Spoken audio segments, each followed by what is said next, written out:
Injuries from the other night, did everyone come through it okay? No, everybody's fine.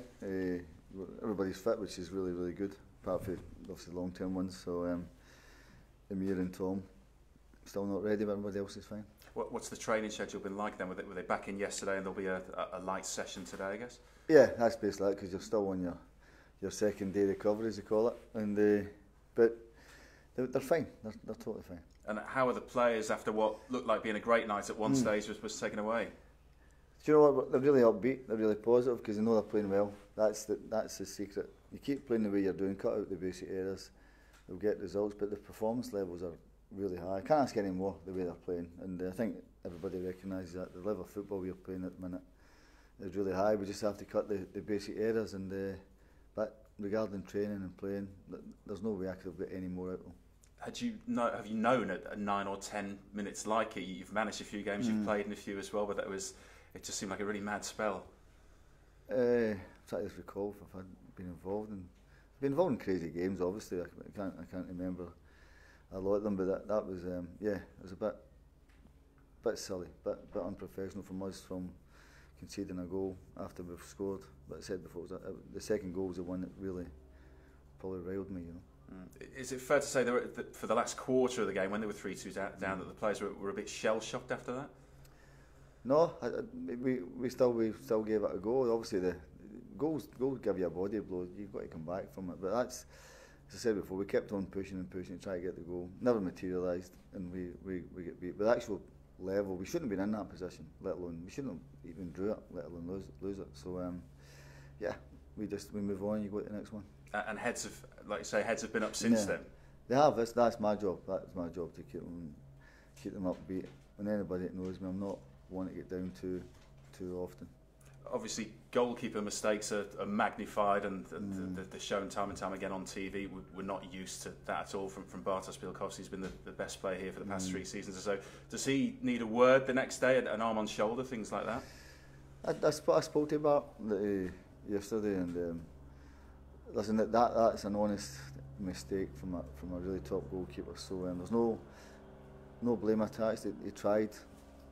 I think he just lost his bearings where he was with it, but he also had a really good save in the first half. So I know the nature of the game. Goalkeepers, you said there, gets magnified when they make mistakes, and they get praised when they make great saves. They're in a position where when your mistakes do happen, they do get magnified. But I've got no blame attached to him at all.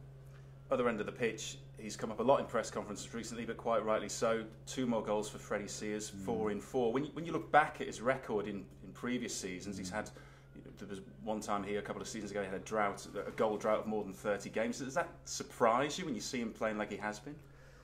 Well, I can only comment on what I've seen from Freddie the 4 games I've been here, and he's been brilliant. I think he looks a different player. I don't know why what's happened, or that you probably have better asking him that. But his level of understanding of the game that we're trying to coach him as well, and coming in from the left-hand side, he's definitely a goal threat. And the way he's playing at the minute, he looks very, very good, really accomplished player at the minute, and an absolute handful.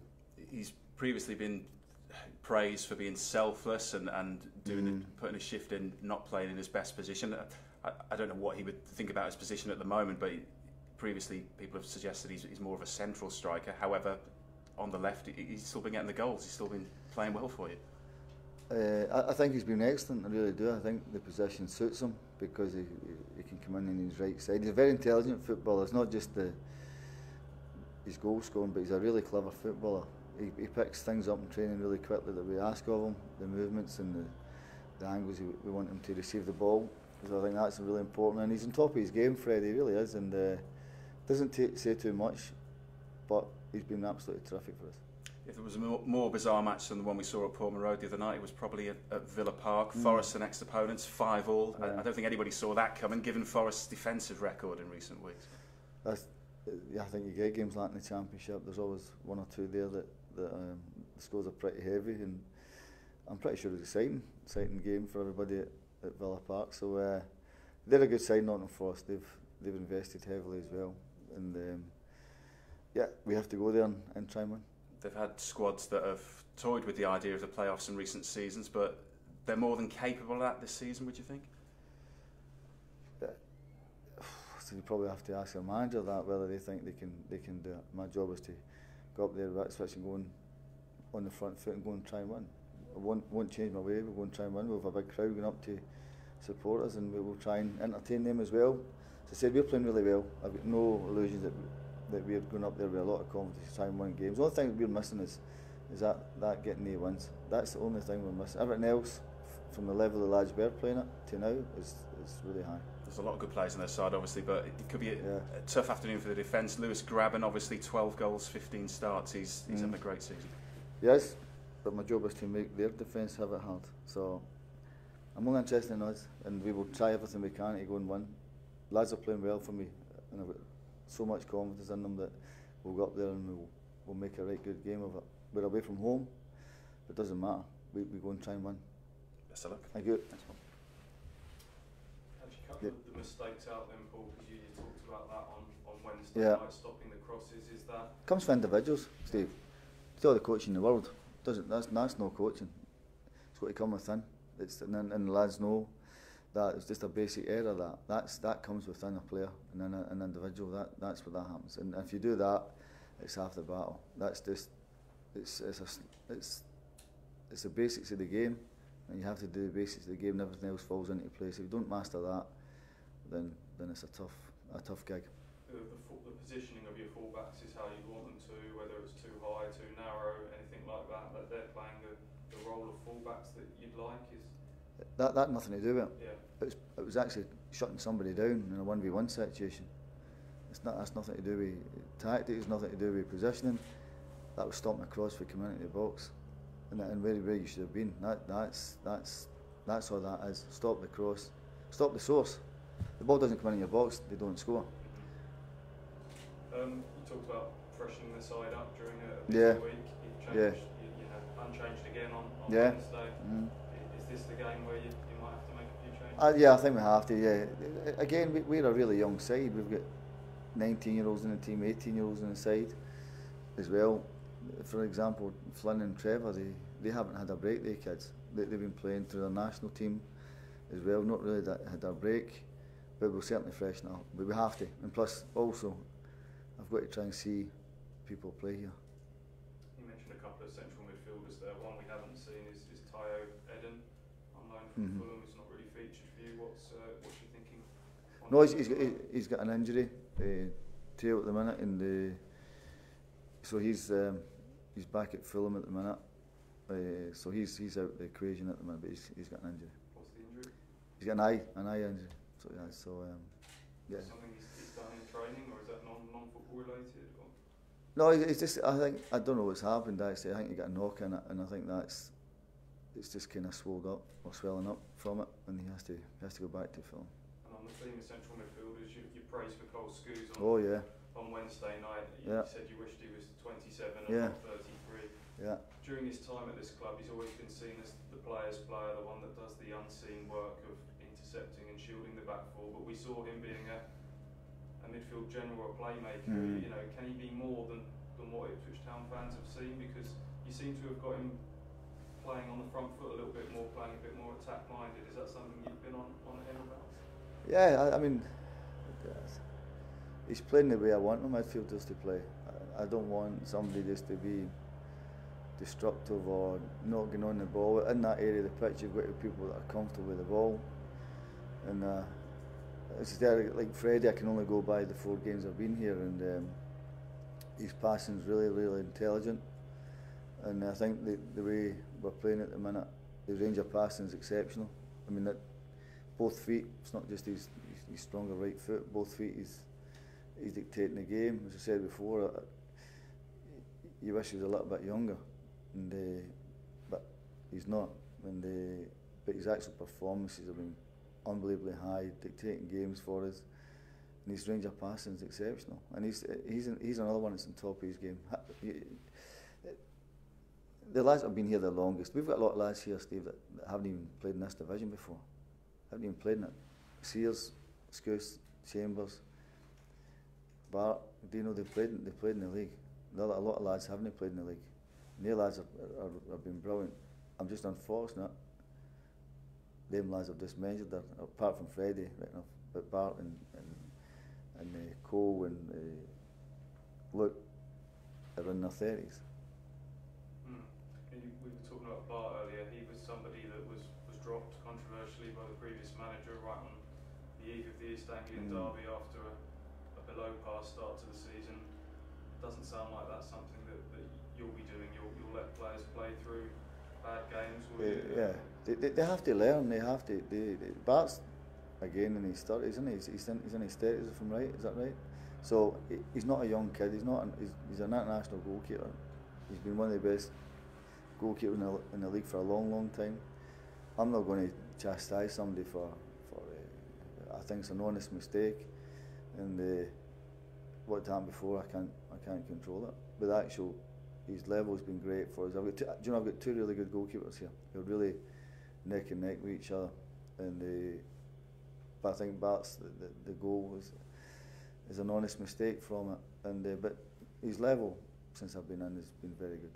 Is that your approach in terms of it can create a bit of a fear factor if you think 1 or 2, 3, 4 bad games and you're out the team? Do you think players of any age deserve the chance to play through spells?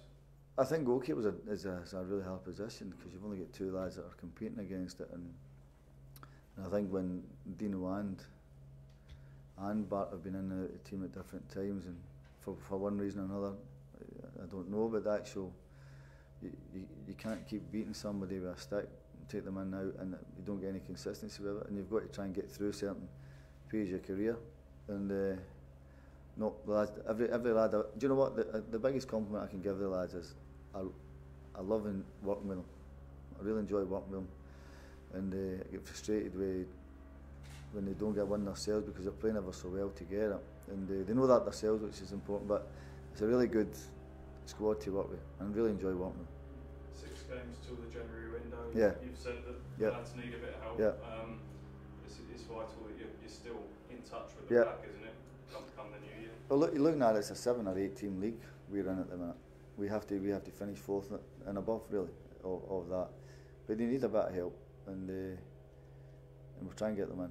That's for sure. There's lads we've identified to try and get in, and we'll do everything we can to try and do it. Thanks, Paul. All right. Is Harrison ready for a start? I don't know. He's just back, the lad. He's not played many games, hardly much game time from it. He's doing well in training, Ellis, but I still think he's probably a little bit short of where I actually want him to be. And everybody sees how our team play with energy. The lad's just had a little bit of a hard time with injury. He's just back, so it's a big ask. But I will decide from now to tomorrow. And Bish is probably in a similar position, isn't he? He's a little bit different because he's trained since we've been here. But Ellis only last week or so starting to get into the mix of it. Bish is definitely one who's probably more ready than what Ellis is. Jack Lancaster again made an impression from the bench. Mm. Are you considering giving him a start? I think Jack's again is only 18 years of age, and I'd love to know how many championship teams have got kids as young as us in the side at the minute to see if there is that much. But he's a huge talent. Him, Dazelle, Bishop, Flynn, really big talents. We've got to nurture them as well. But I always said if you're young enough and I think you're good enough, I'll throw you in. And he's a big talent. A terrific eye for the pass. Really comfortable on the ball. And all he has to do is develop. But he's very good. Set pieces as well. Yeah, very good. He's very good. He's got a huge chance in the game without me saying what I really think of him, because you'll plaster all over your website. Let's just say he's got a chance. And Andre's not started for you yet, is he? No, do you know he's a bit unfortunate, Andre, actually, because the kids he had a bad injury as well. I know he's just come back. He's got to get a little bit more strength, but really good footballer, really good. And once he develops, he'll be another right top player. Once he develops into being a man, he's going to be a right good player. And Henry, you obviously still out. Is there any news on how long he might be sidelined for? No, he's doing well. He's doing well, and that's a frustrating one for him because I know he's a really good really good player, really good passer of the ball, good size, physically very, very good. We've just got to get him fit, and he's got to get training, break the barrier of breaking down, and if we get that, then that's another really, really good player this club's got. We talked about positivity and how you kind of got a bit of momentum going, and how it needed that win really on Tuesday.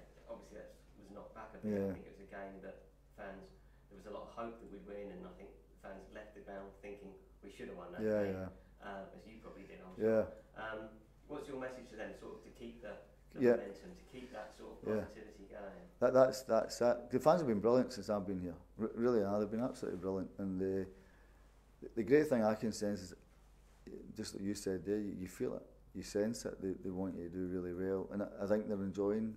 Okay, we never win a game, but I think they're enjoying the football. I think they're enjoying the energy of it, and I think they can see the light sort of thing as the progression of it.